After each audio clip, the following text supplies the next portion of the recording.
Introduction to image processing. Introduction. Not many animals depend on their visual system the way human beings do. So, we are human beings and we have a sense of sight. That means we have eyes and we see the world and perceive world through our eyes.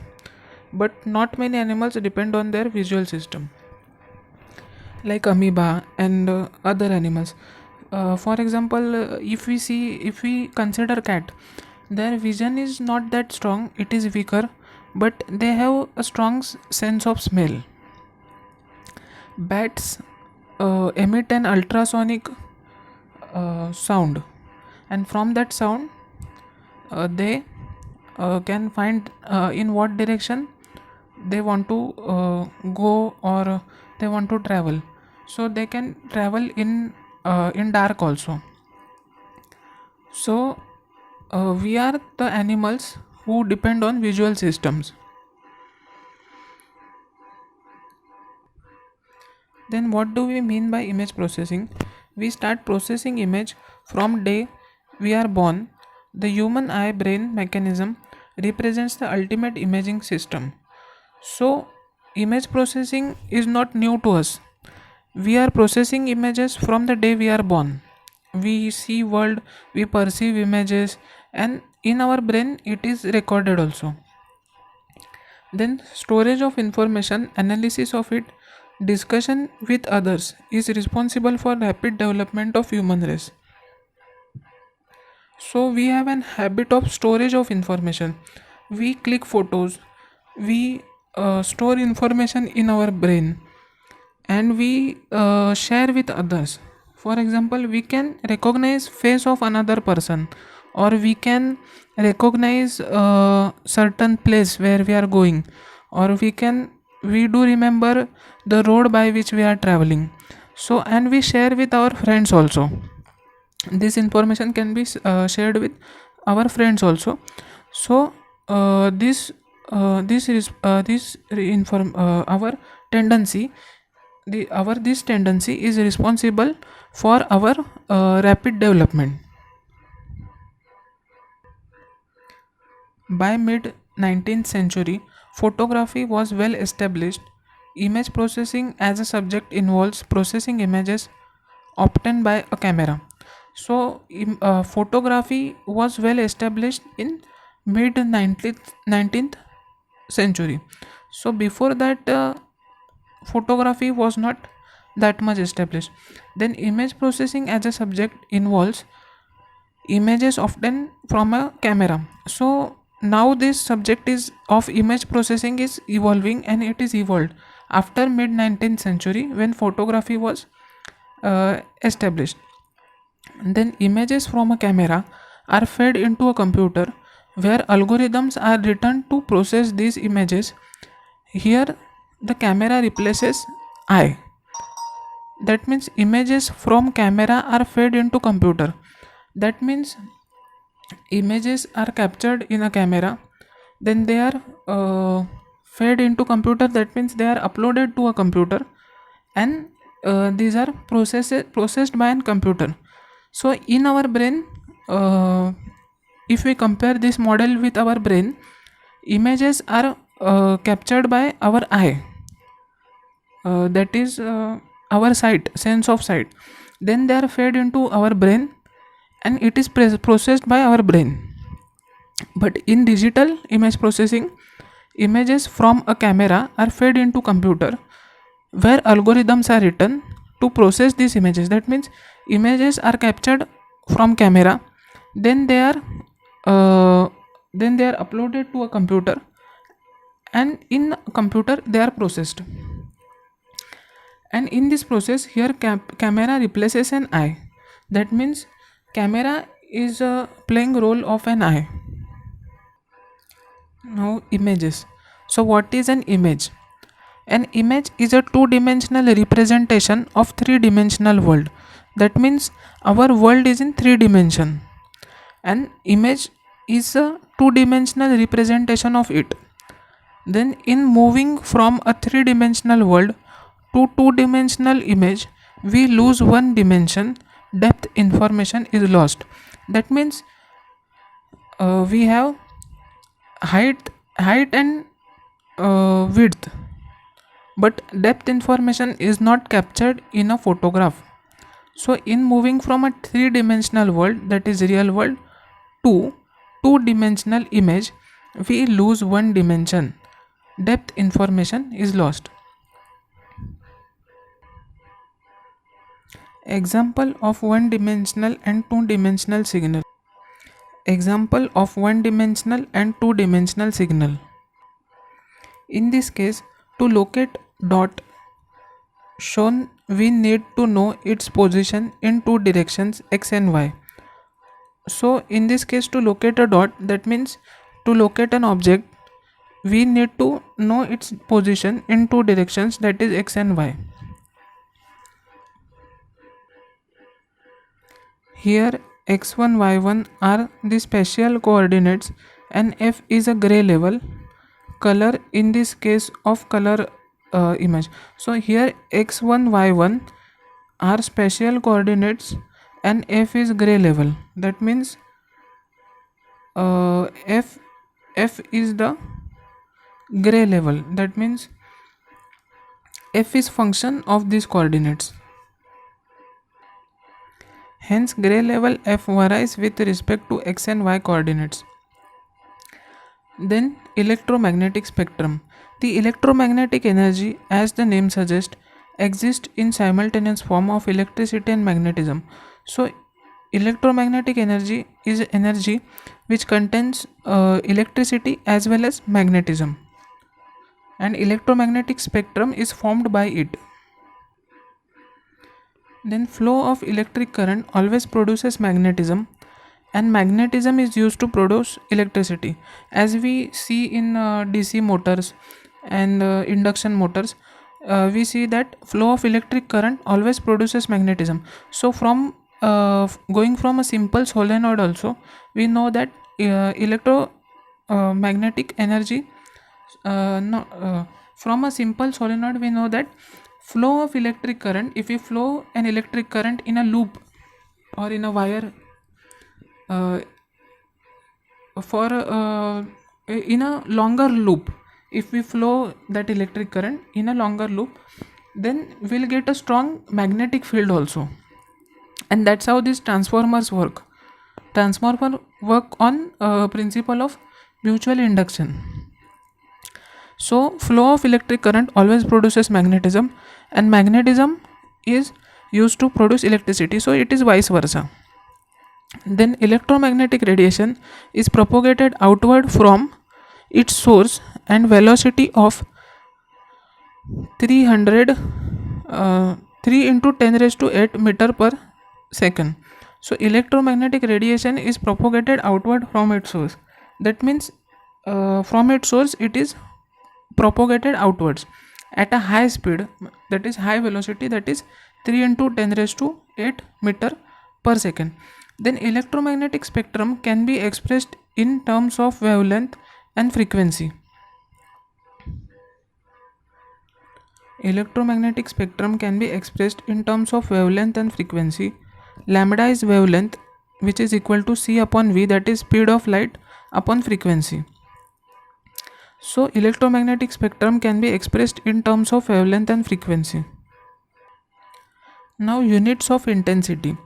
We know for an object to be seen, some amount of light has to fall on it.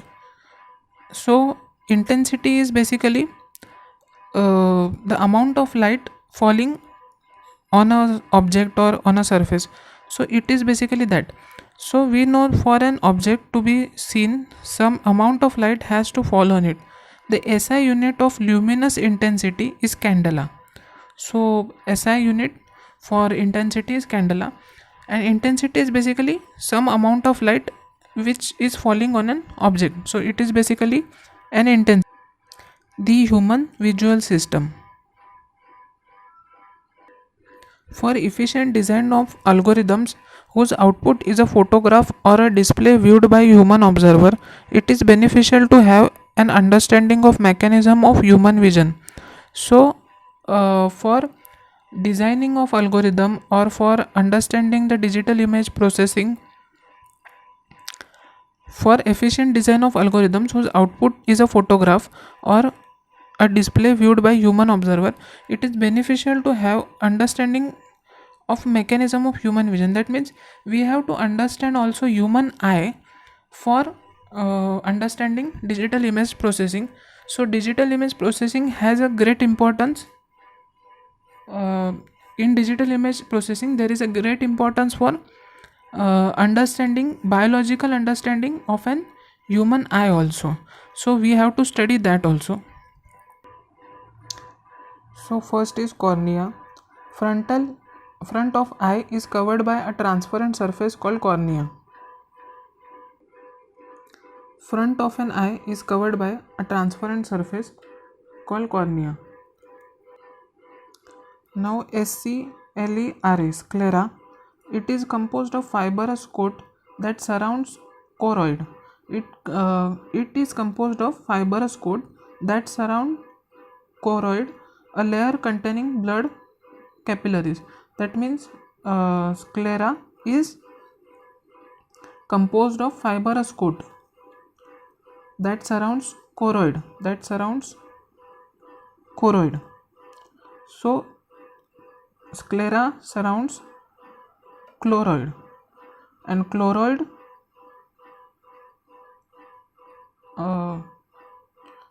contains blood capillaries. Choroid contains blood capillaries. Sclera is surrounding choroid. Then it is a white portion of eye. Sclera is white portion of eye. Then photoreceptors. There are two photoreceptors called rods. There are two photoreceptors called rods and cones. So photoreceptors are specialized to convert light rays to receptor potentials. So photoreceptors convert light rays to receptor potentials. Then it contains two parts. First is rod. Each retina has 120 million rods, and rods are, so each retina, that means each of these retina, whole this retina, it contains 120 million rods, and rods are most important for black and white vision in dim light. So in dim light we have a black and white vision, and for that vision rods are important. Then they also allow us to discriminate between different shades of dark and light, and permits us to see shapes and movement. That means they discriminates in between different shades. Rods discriminates between different shades of light in black and white. Now cones. Cones are shorter and thicker. So cones and rods are photoreceptors. So cones are shorter and thicker. Cones provide color vision and high visual acuity in bright light. They respond to higher level of illumination. Their response is called photopic vision. So there are cones. Cones are shorter and thicker. Cones provide color vision and high visual acuity in bright light. So in bright light cones are very useful, and cones are very important in bright light. Visual phenomena. Intensity of a light source depends on total amount of light emitted by it. So it is about intensity. So intensity of a light source depends on total amount of light emitted by it. Brightness, on the other hand, is a psychovisual concept, and hence is actually a sensation to light intensity. So brightness is a different concept, and it has actually a sensation to light intensity. So it has relation with, brightness has relation with light intensity, and intensity depends on total amount of light emitted by it. Contrast sensitivity. We take diffuser, opaque glass plate, and illuminate it from bottom with contrast illumination. So this is about adjusting contrast sensitivity. For that we take a diffuser opaque glass, that means like milk. Opaque means like milk. Milk is an milk in water. If we mix milk and water, so we get an opaque mixture. So we take diffuser opaque glass plate and illuminates it from bottom with a contrast illumination. The observer is asked to look at this glass plate from the top. At center of this glass plate, the intensity of illumination is increased from 1 to I to I plus delta I. So observer is asked to look at this glass from a glass plate from the top. So it is illuminated from bottom, and observer is asked to look at this glass plate from the top. Then at center of this glass plate, the intensity of illumination is increased from 1 to I to I plus delta I. The observer is now asked to observe whether he or she can detect this increase. So observer is now detecting that increase in the illumination. So if observer cannot detect the change change in the intensity, that is further increased by another increment of delta I. So this procedure, if observer cannot detect the change in the intensity, is further increased. That means if observer cannot detect the increase, then this intensity is further increased by increment of delta I. This procedure is continued till observer detects difference. This is known as just noticeable difference, J and D. So this procedure is continued till observer detects difference. When observer detects difference, this is known as just noticeable difference, J and D. So this ratio of delta IC, that is increased intensity, to I is called Weber ratio. And so Weber ratio is delta IC upon I. Here I is contrast and IC is incremented value. So this is basically Weber ratio of delta IC upon delta I, that is change intensity to initial intensity. This is Weber ratio. A low Weber ratio implies that even a small variation delta I was detected by observer. A high Weber ratio implies that large variations delta I plus delta I were required for observer to notice the change. Weber ratio of a group of people is more or less constant to 0.02.